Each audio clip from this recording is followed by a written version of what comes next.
তিনটি রোগ হলেই বুঝবেন যে আপনি একজন জান্নাতি মানুষ। কোন মুসলমানের মধ্যে যদি তিনটি রোগ থাকে, নবীজি বলছে, আমি নবী বলছি, ও ব্যক্তি জান্নাতি হবে। জোরে কোন সুবহানাল্লাহ।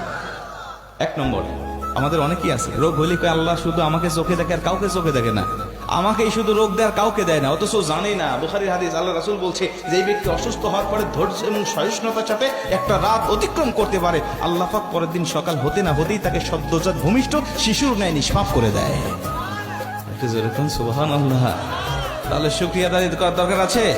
আরেকটি বর্ণনায় আসছে, নবীজি বলছে তিনটি অসুখ থাকে জান্নাতি ব্যক্তিদের মধ্যে সবচেয়ে বেশি। তার মধ্যে প্রথম নম্বর হলো, যেই ব্যক্তির সর্দি জ্বর বেশি বেশি লাগে, সে যদি মুসলিম হয় বুঝে নিও ও ব্যক্তি জান্নাতি হওয়ার আলামত। ও ব্যক্তি জান্নাতি, বিদায় আল্লাহ এই সর্দি জ্বর ঠান্ডা জ্বর তাকে বেশি বেশি প্রদান করে। যেরকম সুবহানাল্লাহ।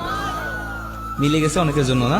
অনেকের কিন্তু ঠান্ডা জ্বর বেশি লাগে। হাদিস থেকে বলছি, বিজ্ঞান বলছে, নবীজি এই তিনটি রোগের বিষয়টা নিয়ে আমরা গবেষণা করে দেখেছি। তিনটা রোগ এমন রোগ, যে রোগগুলো হওয়ার কারণে আল্লাহ পাক তাকে বড় বড় ক্যান্সার থেকে, বড় বড় রোগ থেকে, বড় বড় সমস্যা থেকে আল্লাহ পাক তাকে সম্পূর্ণ হেফাজত করে। জোরে কোন সুবহানাল্লাহ। ঠান্ডা লাগার পরে আপনার নাক দিয়ে যে সর্দিগুলো বের হয়, শ্লেষা বের হয়, এইগুলোর কারণে বিজ্ঞান বলছে তার শরীর থেকে বড় বড় জীবাণুগুলো, বড় বড় আপনার জীবাণুগুলো, বিভিন্ন ক্ষতিকারক পদার্থগুলো আপনার শরীর থেকে বের হয়ে চলে যায়, যার কারণে ওই মানুষটা পরিপূর্ণ সুস্থ আরোগ্য লাভ করতে থাকে। যেরকম সুবহানাল্লাহ।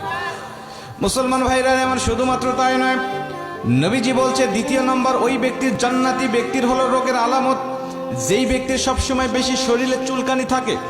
যেই ব্যক্তির শরীরে চুলকানি থাকে ওই ব্যক্তিরকে আল্লাহ রাব্বুল আলামিন জান্নাতি বলে ঘোষণা দিয়েছেন। বিজ্ঞান বলছে চুলকানি হলে কেন জান্নাতি হবে? আমরা গবেষণা করে দেখেছি, যেই ব্যক্তির চুলকানি হয় ওই ব্যক্তিকে আমার আল্লাহ বিভিন্ন কুষ্ঠ রোগ এবং শ্বেত রোগ থেকে সম্পূর্ণ হেফাজত করে দেয়। জোরে কোন সুবহানাল্লাহ।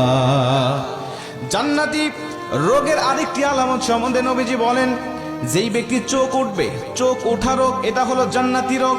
নবীজি বলছে চোখ উঠলে বুঝে নিবে সেই ব্যক্তি যদি মুসলিম হয়, সেই ব্যক্তির ভিতরে যদি ঈমান থাকে, ওই ব্যক্তিকে আল্লাহ পাক জান্নাতি বলে ঘোষণা করে দেয়। ও যদি বাদ বাকি আমল আখলাকগুলো যদি ভালো থাকে, ও ব্যক্তি জান্নাতি হবে, আমি নবীজি বলছি। কারণ এই চোখ ওঠা রোগ আল্লাহ সবাইকে প্রদান করে না। বিজ্ঞান বলছে চোখ উঠলে পরে আমার আল্লাহ রাব্বুল আলামিন ওই ব্যক্তিকে আমৃত্যু পর্যন্ত ভালো রেখে দেয়। ওর চোখে কোনোদিন সমস্যা হবে না, ওর চোখ কোনোদিন অন্ধ হওয়ার সম্ভাবনাও থাকবে না। জোরে কোন সুবহানাল্লাহ। যার চোখ ওঠে তার অন্ধ হওয়ার সম্ভাবনা একেবারে 0%। বিজ্ঞান বলছে ও ব্যক্তি কোনোদিনও, আপনার চোখ উঠলে পরে ও ব্যক্তি কখনো অন্ধ হবে না।